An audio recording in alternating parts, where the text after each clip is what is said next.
Hey, what's up guys? Welcome back to the Gaming Bros and welcome back to this little video that I'm trying to do again. The Gaming Bros reviews. I've set it up all like this because, well, OBS allows me to, so I can webcam it, picture to that side of the webcam, and below me is the Gaming Bros name and the review. So yeah, we're reviewing these two films. And well, obviously I got the webcam of the laptop in the wrong place, but it doesn't really matter. We are reviewing Resident Evil, the final chapter, and Resident Evil Vendetta. Well, to be honest, I've watched through both of these and pretty much enjoyed Resident Evil, the final chapter. Was cool. I really enjoyed it, but at the same time, I don't really class it as a Resident Evil game film. But it sort of connected the first film and all that with a whole new story that looked pretty cool, and I quite enjoyed the entire thing. Let me just fiddle around with this. But yeah, I really enjoyed it as a film aspect, and also it was pretty good as a film, and the story was really good. But if they just slapped Resident Evil on it, made it a Resident Evil film, which I didn't really like. But this one and the obviously Apocalypse I enjoy. It just ends it in a good way and gives out a whole new background of the character that's in it, why she was in it and everything, and yeah, just basically it was all funny and good. But now Resident Evil Vendetta, on the other hand, yeah, that is really good. I really enjoy that one more than the entire films. I did like the Generations and Damnations. So this third one was going to be another one that was going to be great. So yeah, I really like this one. Get to see Chris Redfield again, which I was a bit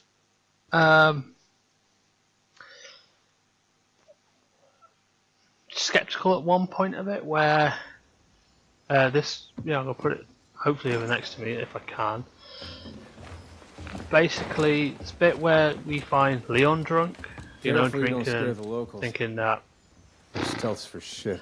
Why should he bother? It's a little early to Which in Resident Evil 6, Chris Redfield does the exact same thing. So why did they incorporate that BSA in it? Golden Boy and Dr. High Hopes.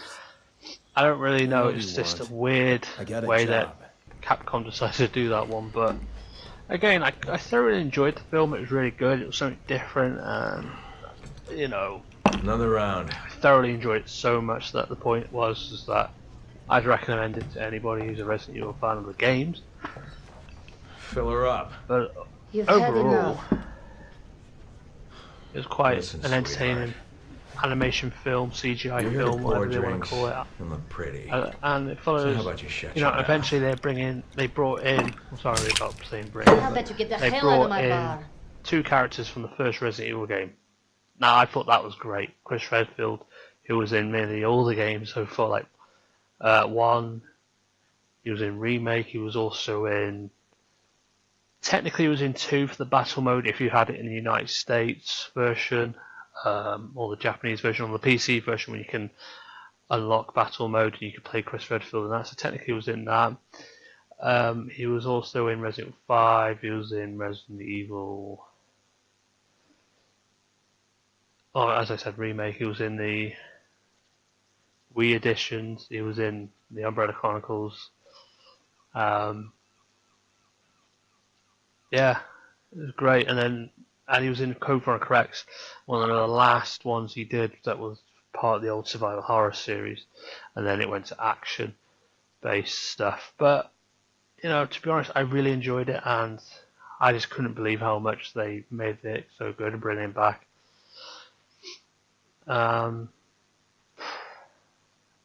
Yeah, and having Leon in it as well was great, and Rebecca, who has not been seen since Zero and Remake, and obviously the original first one, and yet they put her in the animation film. It's like, why didn't they bring her back in the game? I mean, come on, she was really good. They brought Sherry in number 6 from Resident Evil 2. So there's so many characters in the original Resident Evils that haven't appeared, like Carlos, like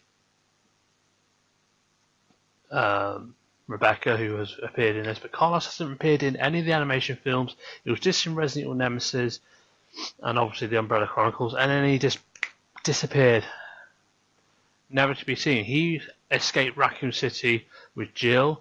If I can list off everybody who escaped Raccoon City as far as the entire Resident Evil series goes, you've got Jill Valentine, you've got Barry Burton, you've got Chris Redfield, you've got Ada Wong, who really is just a bonus character. You had Kevin, the rookie police officer with Leon. You had Claire. You had Sherry. You also had the other Outbreak characters, Mark, and the other ones, Alyssa, which, if you look playing at Resident Evil 7, you actually find a newspaper article from Alyssa, the reporter that escaped Raccoon City. So she was mentioned in Resident Evil 7, but she wasn't actually brought into a game, so I was just a bit confused about that. But yeah, I mean, Capcom made these two great final. Well, I don't know if Vendetta is going to be a final one. They may be making more, but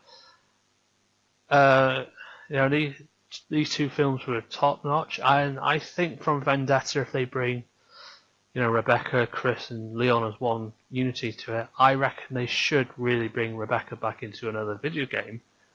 She hasn't been seen since Zero and remakes, and obviously Umbrella Chronicles, but it would be nicer, like, see them again in the games, especially Carlos, who has never been seen since Nemesis and the Umbrella Chronicles and opposite Raccoon City.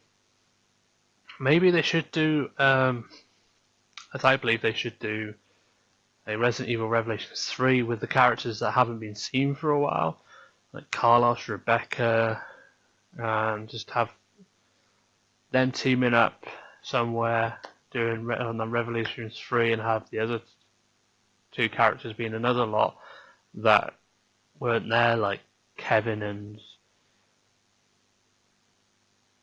Alyssa, having them two side characters, and then do what they did in Resident Evil Revelations 1, because in Revelations 2 it was just Claire and Moira and Barry and Natalia. But in Revelations 1 you had Chris and Jessica, then Parker and Jill, and then you could play it at two other people, which made no sense, but that's what they could do with the third one, is add in some other characters that are in, and you can have unlockable characters to play through the game, changing it up, having complete different stories. But will Capcom do it? Don't know. Anyway, so that's my review. What do you think of these two fantastic films that came out? Comment in the comment section below. And if you want to see more of these, hit the thumbs up button. Let me know in the comment section if you want to see more of these. I will be trying to do more reviews on games, films, and anything that can be suggested and all that. And hopefully it has this same setting. Anyway, hope you enjoyed. If you did, leave a big thumbs up on the video. It really helps the channel grow. Subscribe if you haven't already. Hit notification so you don't forget anything on my channel, from live streams to any new uploads or anything.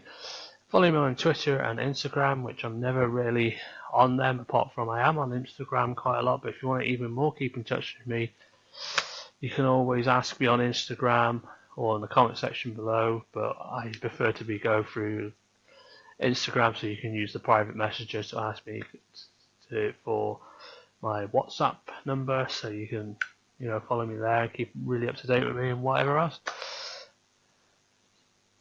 Other than that, thank you so much once again, and we'll catch all you the Game Bro fans in the next one.